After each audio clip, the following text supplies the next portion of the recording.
The Black Man's Guide to Understanding the Black Woman by Shahrazad Ali. Chapter 4 The Wedding, the Beginning. Who can forget the beginning? That wonderful startup time referred to as the courtship and going together. This is the period when the black woman is the most cooperative and malleable. It's that wonderful and glorious state when tender love and attraction is at its peak. During this time, the black man and black woman cannot stay apart.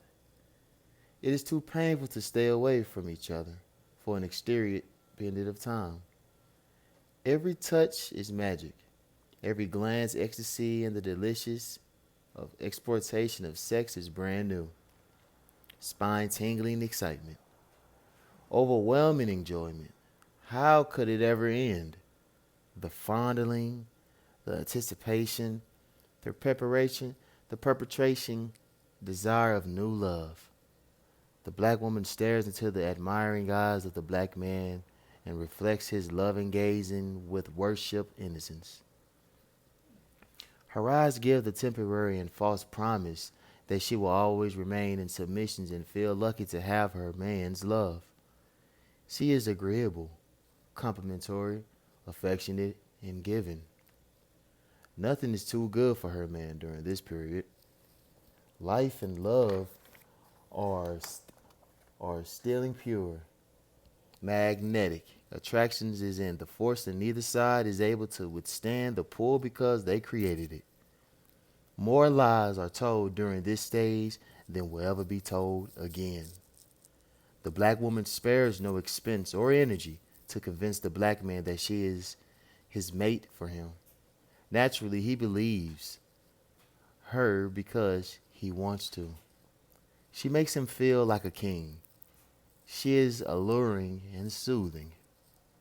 During a lengthy courtship, she is available and willing to try anything the black man suggests.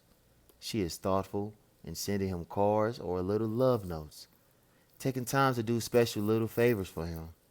His favorite meal, his favorite color, his favorite treatment, expressed using her favorite plot.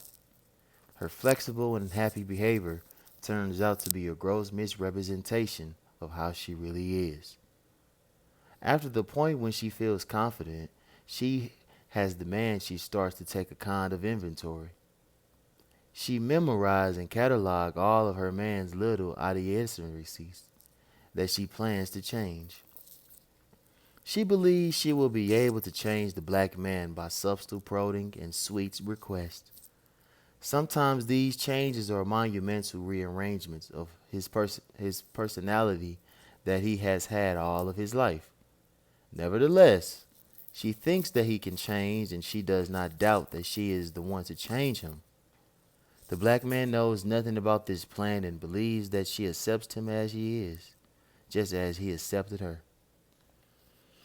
It may take quite a while for the initial passionate attraction to subside and its fun and filled time of dating, dinners, travel, calls, and uninhibited sexual play.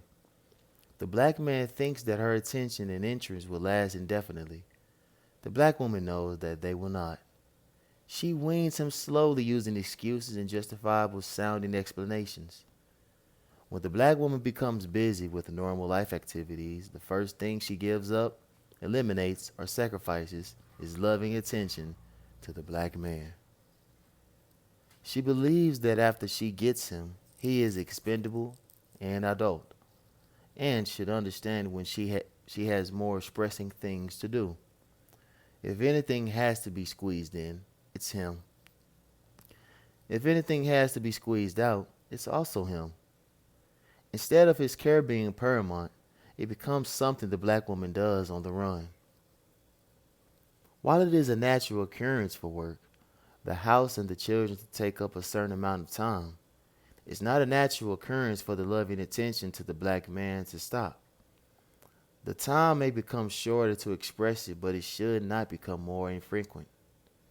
If the black woman develops giving attention to the black man as part of her daily living, It will preserve the thrill of the relationship and establish a closeness not always based on sexual intimacy.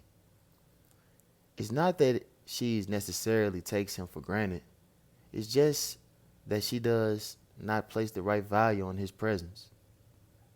In some homes, he walks into the house and is completely ignored. He is often made to feel like an intruder in his own household, someone who is sometimes in the way of other things and people who are more important to the black woman than the black man. In younger woman, the courtship may be altered a bit in the thematic arrangement. If she if she has ideas about having some female macho equality, she might start out from the beginning letting the black man know that she has no intentions of catering to his every whim or any of his whims. She doesn't think it's her responsibility, and she thinks that every man should do for himself like she does for herself. She has a very prolific sounding explanation about why she feels the way she does. Take it or leave it. He should leave it. He should leave it. She does not feel that her attitude will have an impact on the success of the relationship. She is just exercising her options and believes her choice is to be minor and harmless. She is interested in having a black man, but not interested enough to put on any special act for him. Certainly no encores or repeat performances. The wedding ceremony. The wedding ceremony.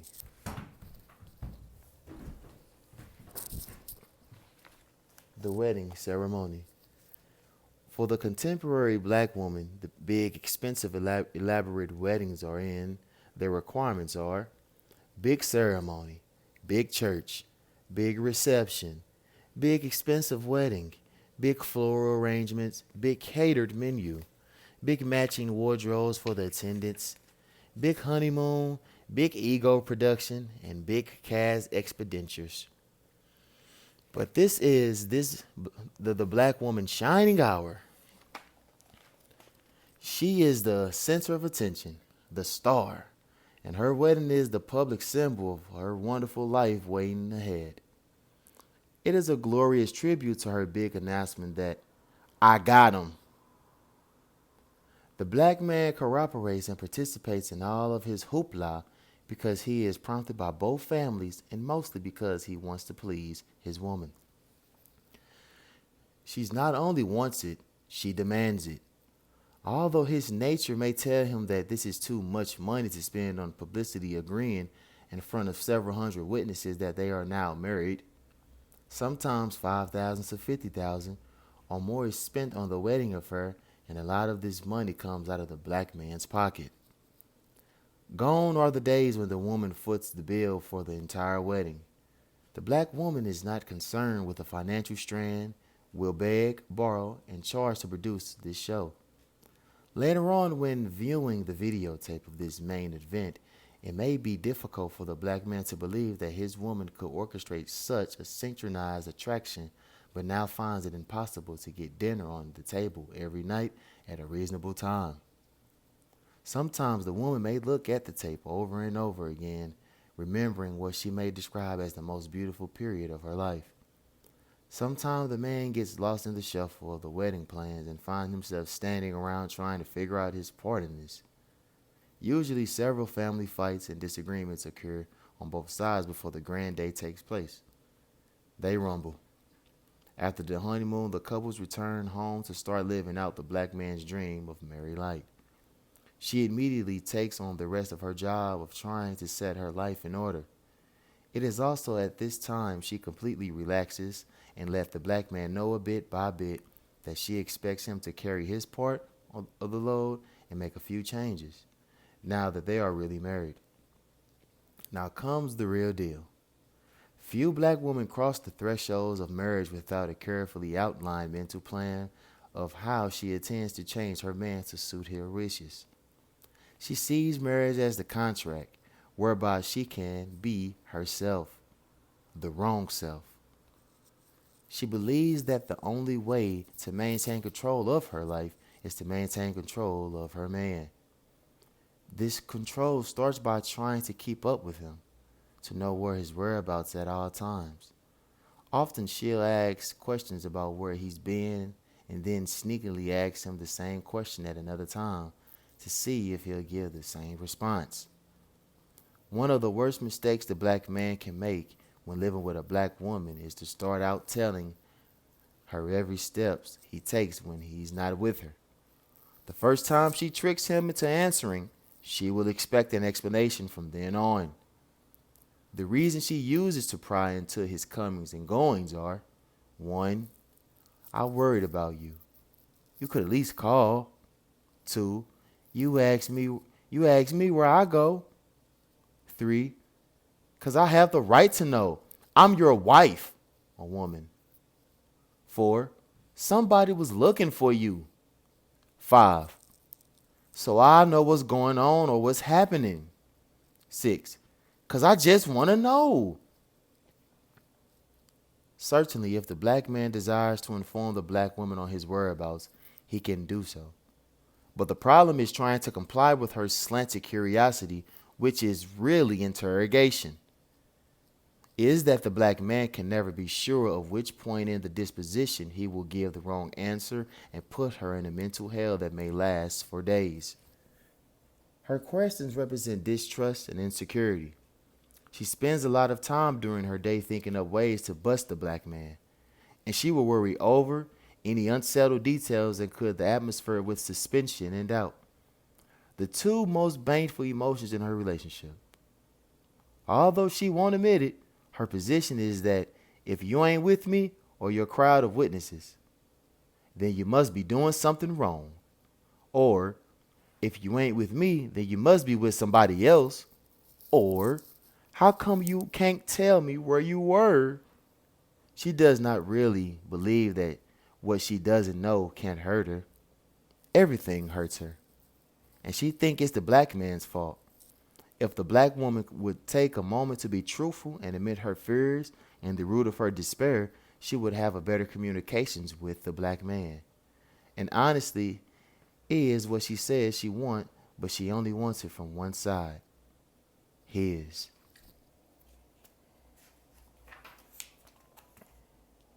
She is so angry with the black man that she does not want him to have a glorious experience of having a good woman.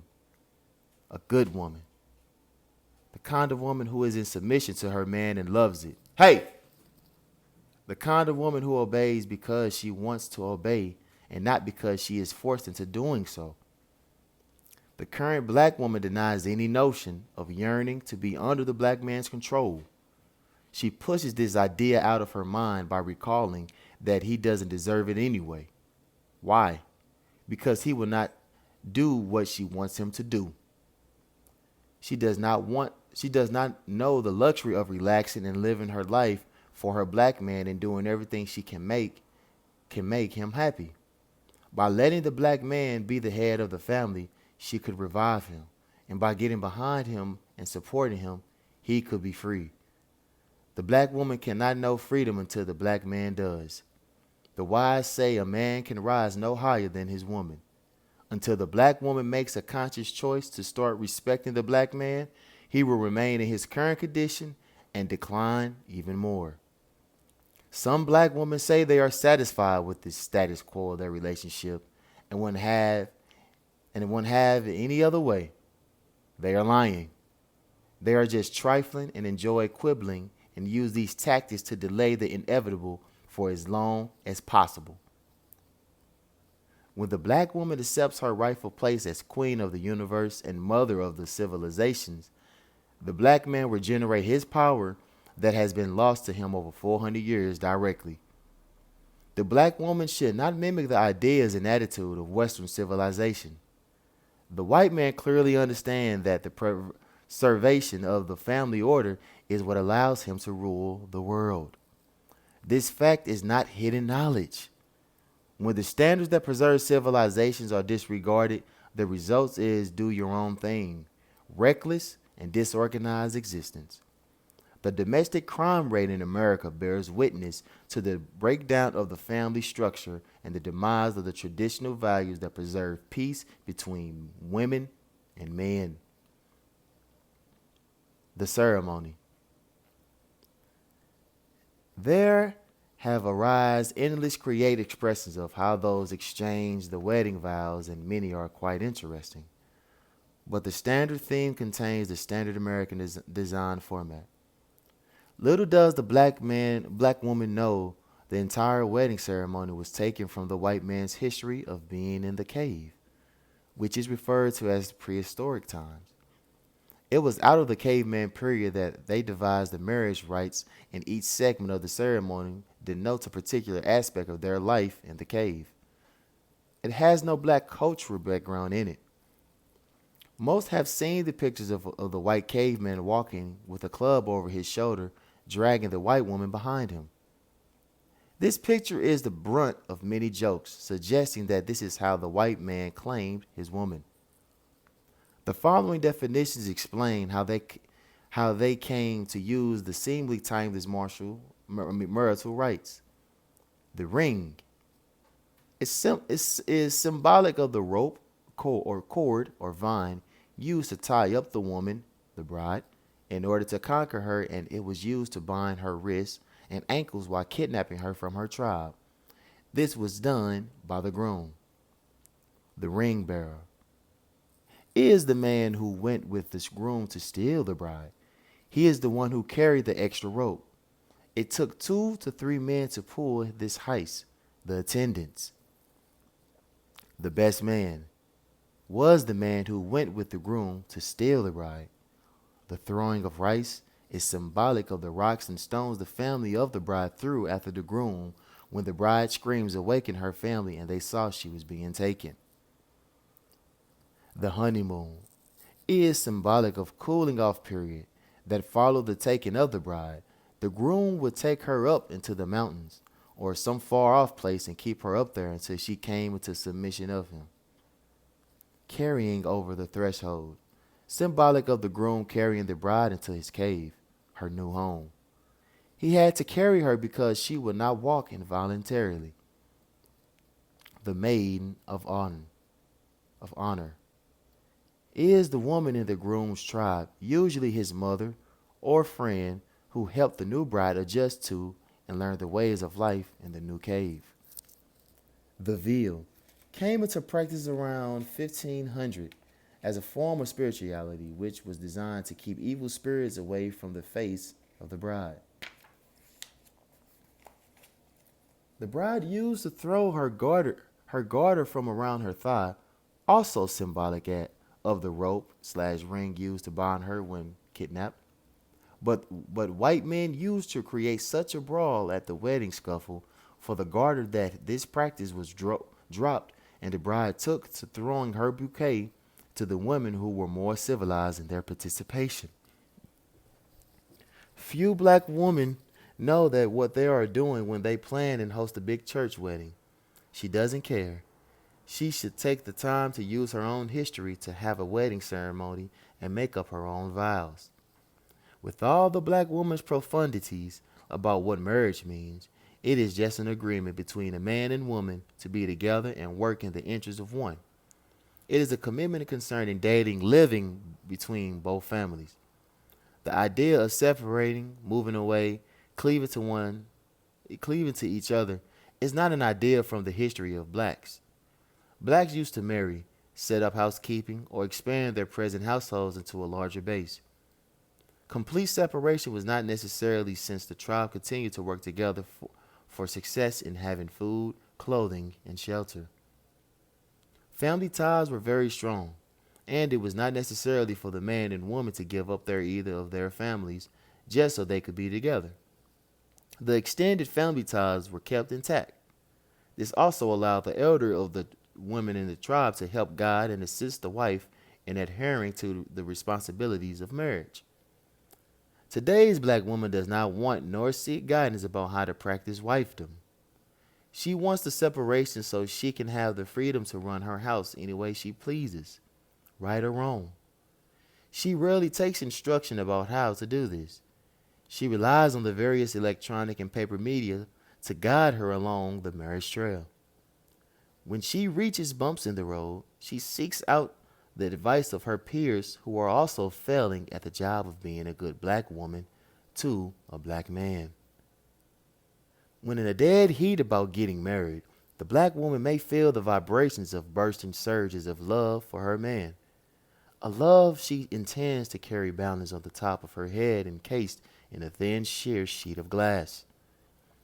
A love that will shatter and collapse at the slightest quiver. When the black woman commences to anticipate marriage, she may make widespread changes, which are her trick. All of a sudden, she may get real wifey. She'll cook homemade meals, clean the house a lot, and perform any other feat designed to impress the black man into recognizing her as a good woman who can perform the necessary duties. She knows that this is the kind of behavior he wants from a woman, so she kicks in and does the thing she is sure will pleases him. And it does. Eventually, he will pop the question. Except he really doesn't pop the question as much as the black woman makes the suggestion and leans on him until he agrees. This short period in which the black woman makes heaven for the black man proves that she knows how and but she does the right things for the wrong reasons. Her motivation is treachery and therefore short-lived. Her sometimes abrupt halt to the good treatment is a normal evolution to her, and she feels that he should have known what a deal was from the get-go. The black man realizing he is not only being neglected but nearly ignored. The good sister may go to Nut City and appear baffled. She doesn't know what he means. Then she explains in a great detail why things have changed. She sometimes gives him a choice between what duties he wishes her to perform, since she can't do both. This is wrong. The black woman has every right to expect and solicit the black woman to perform her wifely duties to him and the family. The black man and the family, including the house, must have first priority. The black woman who believe themselves to be so modern as to dismiss the home as a place to bathe and change are suffering from a misunderstanding. The misunderstanding is that they must change with the trends instead of creating the trend that serves them best and protect the black nation.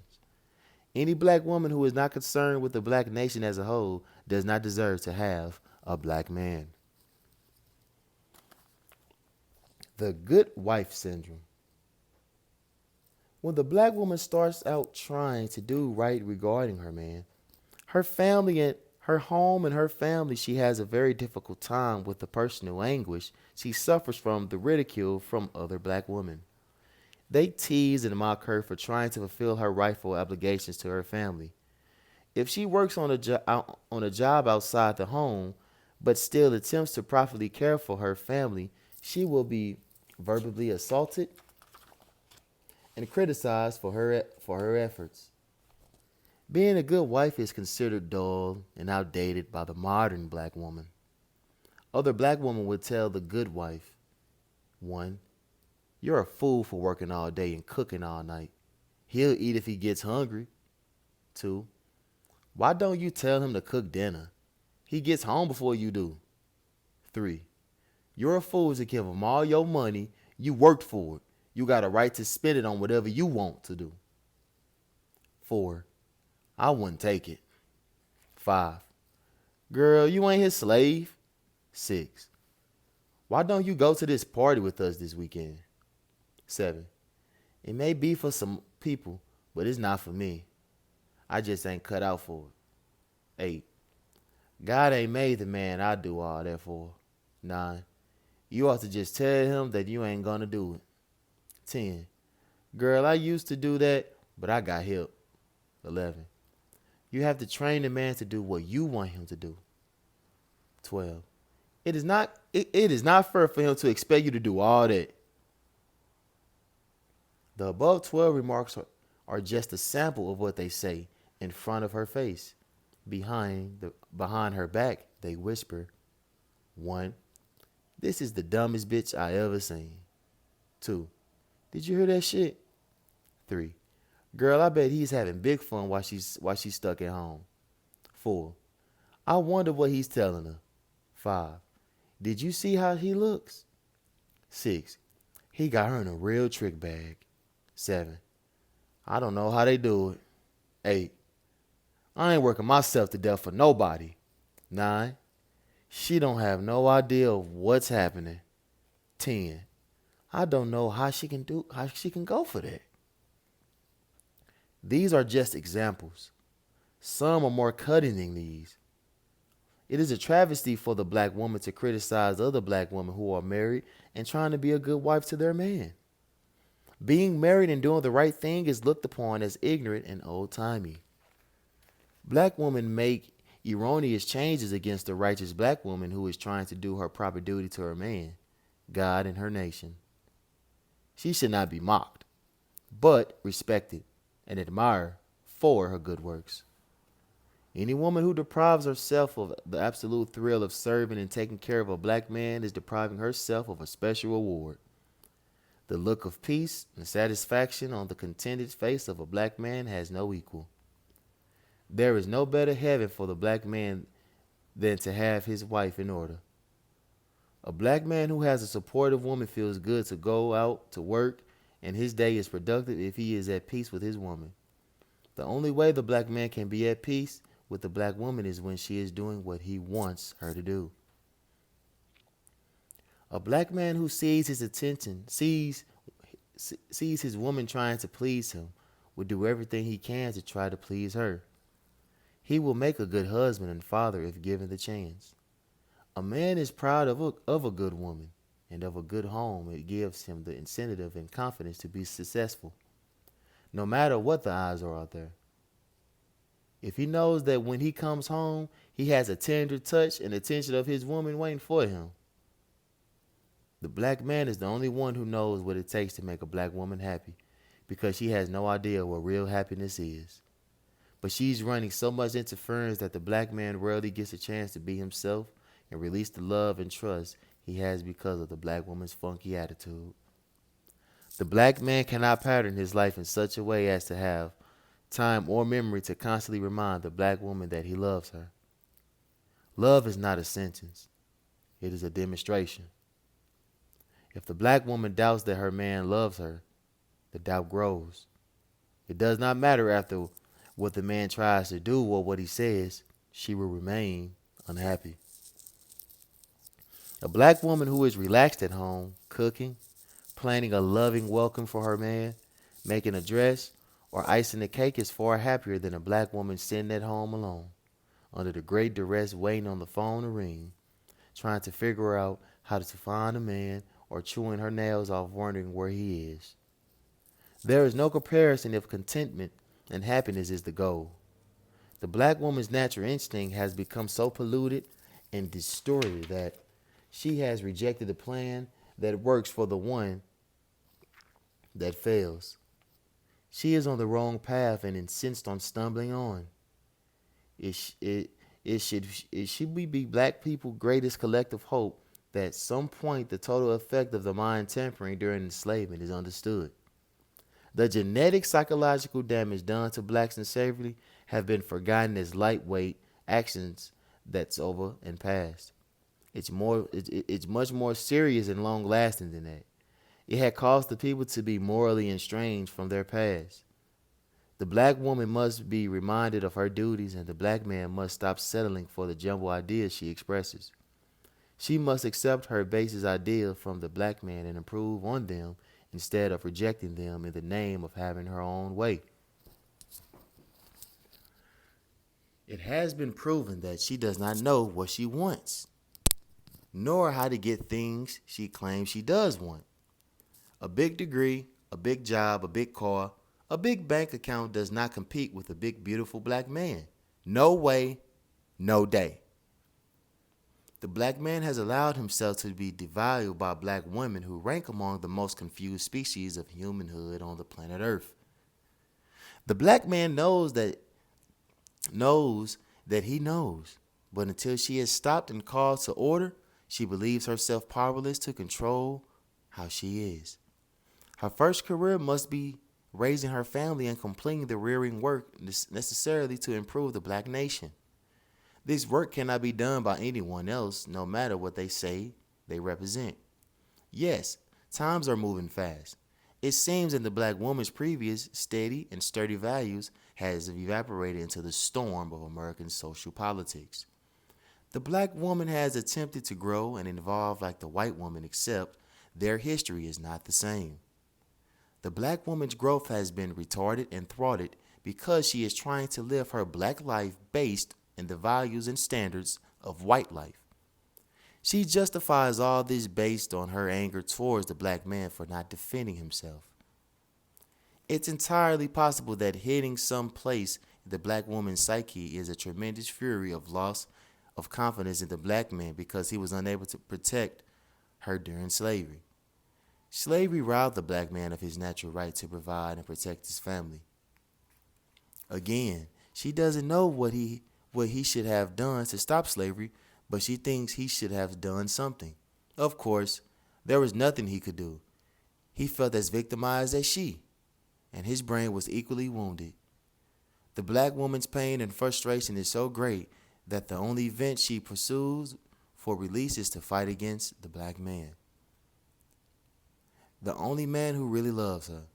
She battles tooth and nail in a fight that she cannot win, and one that destroys her spirit and makes her ugly to look at. It is difficult to get her to listen to new information about a new approach to living her life because she is so certain that she is justified in being out of order. She knows that she is difficult to tangle, but she thinks that this is what the black man deserves for being so out of order himself. Part of her discomfort is that she thinks she has a solution to the black man's problem if he would only listen to her. By nature, the black man cannot submit to the woman. When she considers the problem of the black man, she continually looks outward. She lists oppression, depression, or obsession as part of his failings. She compiles lists filled with such topics as joblessness, lack of political clout, lack of historical knowledge, poor education, missing father image, and a host of other external mishaps that result in the black man's being disenfranchised. It never occurs to her to look internally at herself and see what her role is in the black man's plight. If and when she does examine herself, she comes out clean. She can find no fallacy in her that helps keep the black man down. Confidentiality, and trust. Black woman reveal all of the black man's personal business to her friends. If the black man has any special information he tells his woman in confidence, you can be sure that her best friend or her family members know too. She takes a special glee in letting her friends know the most intimate details and secrets, even his antics in bed, and anything else of a personal and confidential nature. She does not consider that a confidence has been violated, nor that it is unfair to the black man who entrusted her with the information. The black woman ever tells another black woman that she is wrong to tell her man's business to the public. This process is an agreed and acceptable dialogue among black women. It is also certain that some of the information she tells her girlfriends ends up getting whispered into the ears of a girlfriend's man. The black man is betrayed twice this way. His business is all over town, and he doesn't even know it. She tells everything. Everything. No subject is too private or too sacred. Many black men think that the black woman is trustworthy with his innermost secrets, but she is not. And she expresses no guilt about it. She is the warp agreement between black women and the part of their secret society with mutually agreed upon rules and bylaws. This is a woman-only club that thrives daily. The membership consists of single and married black women. They all do the same thing. They tell. Whenever the black woman suspects that her black man has shared their business with another man or his family, she becomes appalled. She could do such a thing. Black men who tell or look down upon the special disdain. She thinks that her man is just not supposed to do this. She is a hypocrite. She has become too adept at attacking the black man for whatever she decides is a good reason that she finds function if he is her open enemy, and she packs an arsenal of ammunition to shoot him down at every turn. She is calculating every word he says and every move he makes, examining him to figure out ways to get him to do what she wants him to do. These constant calculations leave little time for positive discoveries of ways to drop her defenses and let her man lead the way. It is not easy for a black man to be motivated if his woman doubts him, or if their relationship is so stormy that she takes his head and robs him of the ability to concentrate. For some black men, his woman is the only thing wrong in his life. She has broken his spirit deep in his heart. Some have developed what appears to be the startling attitude about the black woman being out of order. They have started to accept her disagreeable behavior as the norm and cooperate with her ignorance because he does not think he has any alternative. So many black men has commenced to saying they want a black woman who is 1. Financially independent, 2. Her own person, 3. Can do things on her own and doesn't count on me for everything, 4. Who makes her own decisions, 5. Is a professional career woman, 6. Likes to have a good time without becoming attached. This is not what the black man really wants, but he sees no sense in swimming upstream against the apparent current if he wants to have a woman. It is obvious to him that the black woman wants a separate independent life while claiming she wants peace and unity with the black man. It is impossible for two aspirations to occupy the same space or be targeted at the same object at one time. One cannot have separation and unity simultaneously. The real black man does not want a woman who professes any of the six of aforementioned ideas. In his heart, he does not want this in his woman, but he too is convinced that this is the only option he wants her to be with her. And he has proven that he wants to be with her. On closer examination of the 6 postures of the new breed black woman, it is found that 1. Financially independent. Black women make life easy on a black man because her wants and desires are so excessive. In times, they are so difficult for a black man to earn enough money to support a wife and family that he generally agrees that it is a good idea if she has her own money. He doesn't have enough for himself. He would much rather be the breadwinner in charge of the money, but he has a woman who makes outrageous demands on his wallet. He can't compete. He knows she will never be satisfied with his provisions and therefore gives up his rightful place as chief of finance and budget. 2. Her own person. Means she demands total control of her own decision-making processes. It is part of her hard-earned independence. Anything he tells her to do or any advice he renders comes under careful scrutiny. Many times the black woman would do the direct opposite of what the black man tells her to do just to prove him that he can boss her around. Repetitive rejection leaves him with no alternative but to stand back and let her be her own person. Even if her own person is a fool, he watches her floundering about. Can do things on her own and doesn't count on me. 3. Can do things on her own and doesn't count on me for everything. This includes her happiness. Since the black woman has proven by her behavior and responses that the black man doesn't know what to do to make her happy, he has nearly given up the desire to do so. He is faced with the mental torment of knowing she rejects his idea, but that her ideas are impossible for him to execute and fulfill. So it's best if she counts on her own self for her own happiness. She calls it a freedom of choice.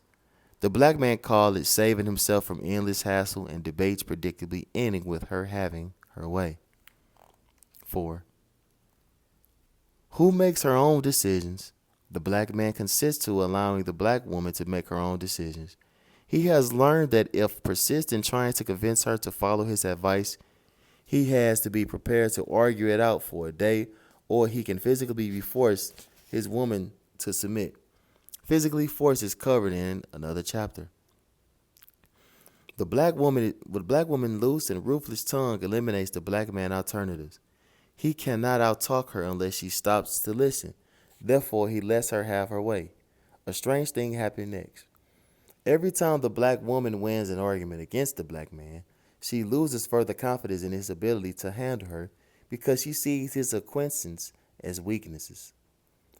All every black woman really wants is for her black man to tell her what to do, make her do it, and take charge of the situation.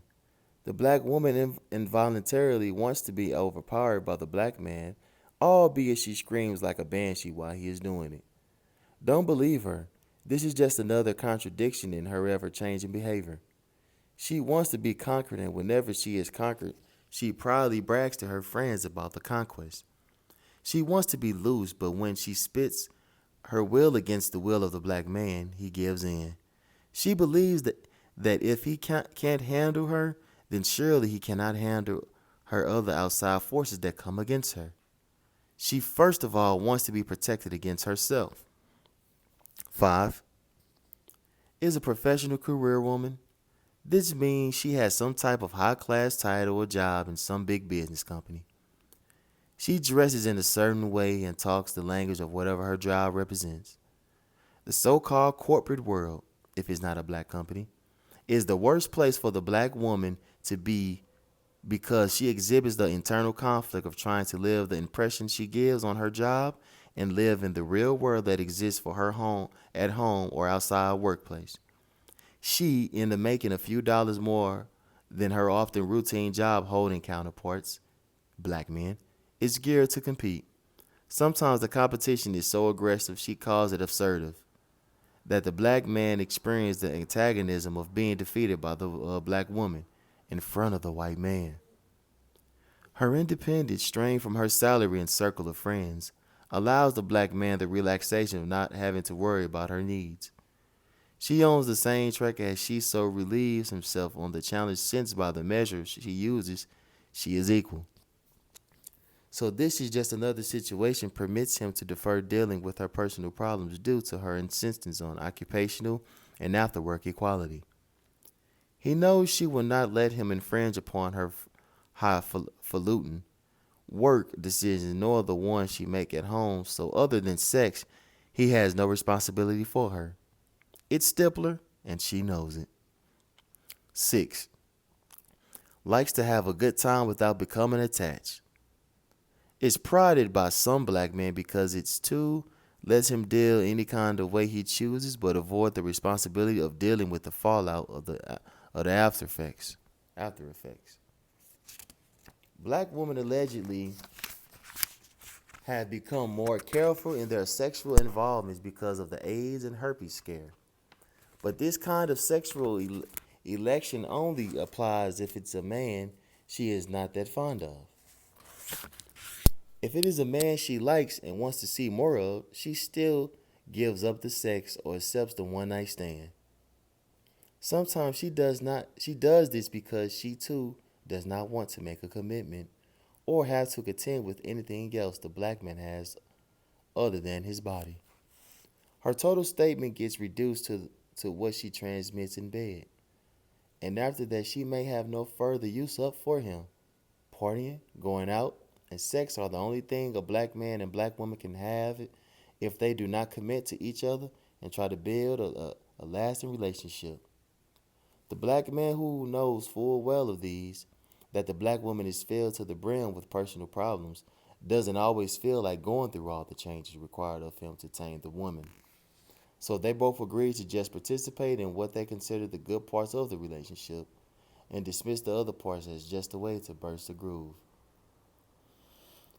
These few surface points are made to demonstrate that the black man is in charge of the black woman any way it is examined because it is he who opens the channels by his permissions to allow her to do the things that she does. This is a mistake because a man can rise no higher than his woman. The woman in any civilization are indicative of the condition of the man. The black woman is only reflective of the black man's failure to do his job, which is to take charge of his woman. So if the black woman is troubled, so is he. No matter how he science it up that he doesn't have anything to do with it, or that she won't give up him permission to execute his will. She had lost her memory, and she does not remember how to agree.